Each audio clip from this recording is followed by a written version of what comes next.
Assalamualaikum. Hari ini Fazara akan menjelaskan proses terjadinya hujan.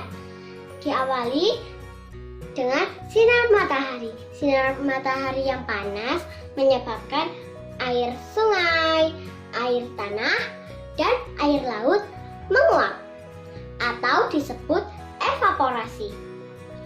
Penguapan juga terjadi pada tumbuhan atau disebut transpirasi. Air yang menguap akan menjadi embun, membentuk awan. Proses itu disebut kondensasi.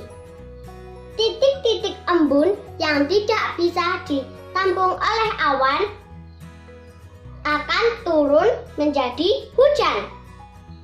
Proses itu dinamakan presipitasi. Demikian dari Fazara. Wassalamualaikum.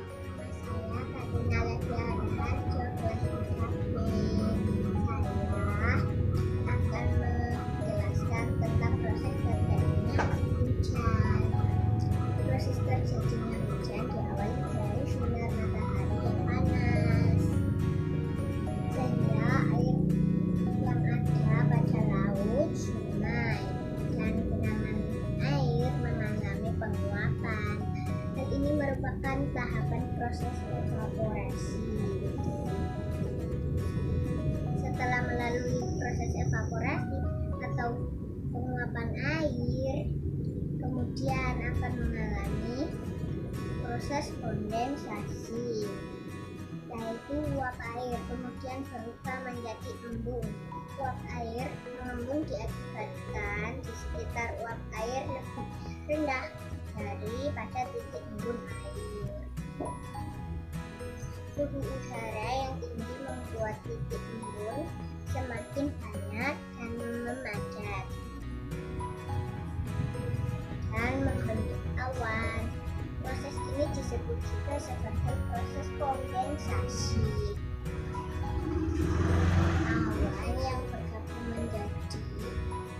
Awan yang bergabung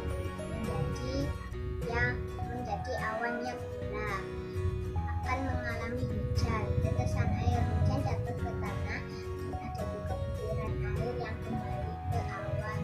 Nama saya Kata Anesta, kelas 3B. Hari ini saya akan menjelaskan tahapan proses terjadinya hujan. Proses terjadinya hujan dimulai dari sinar matahari yang panas, sehingga air pada laut atau sungai, genangan air maupun sumber air lainnya mengalami penguapan. Hal ini merupakan tahapan proses evaporasi. Setelah melalui proses evaporasi atau penguapan air, kemudian akan mengalami proses kondensasi,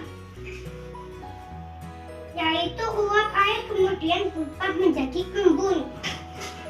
Uap air mengembun diakibatkan di sekitar uap air lebih rendah daripada titik embun air.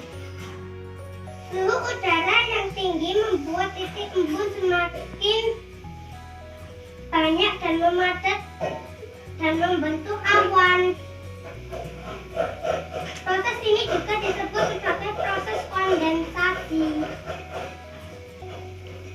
Dengan adanya perbedaan tekanan udara di langit menyebabkan gerakan udara atau angin membawa butiran air menuju tempat suhu yang rendah. Awan yang mengandung banyak air itu lalu berkumpul dan bergabung menjadi awan besar yang gelap dan langit menjadi mendung. Proses ini juga disebut sebagai proses koalensi. Awan yang bergabung menjadi awan yang gelap akan mengalami hujan. Tetesan air hujan jatuh ke tanah dan ada butiran air yang kembali ke awan. Terima kasih. Saya Tiara, saya akan menceritakan tentang proses terjadinya hujan. Pertama-tama, air hujan menjadi air sungai. Kedua, air hujan bercampur dengan air laut. Ketiga, air sinar matahari ke air laut lalu menjadi asap, yaitu evaporasi, dan menjadi awan, lalu menjadi kondensasi dan presipitasi, lalu asap-asap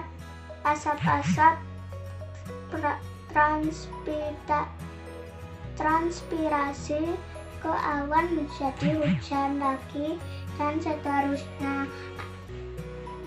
Wassalamualaikum warahmatullahi wabarakatuh. Proses terjadinya hujan ini dimulai dari sinar matahari yang panas sehingga air yang ada pada laut, sungai, menggenang air maupun sumber air lainnya mengalami penguapan. Hal ini merupakan tahapan proses evaporasi.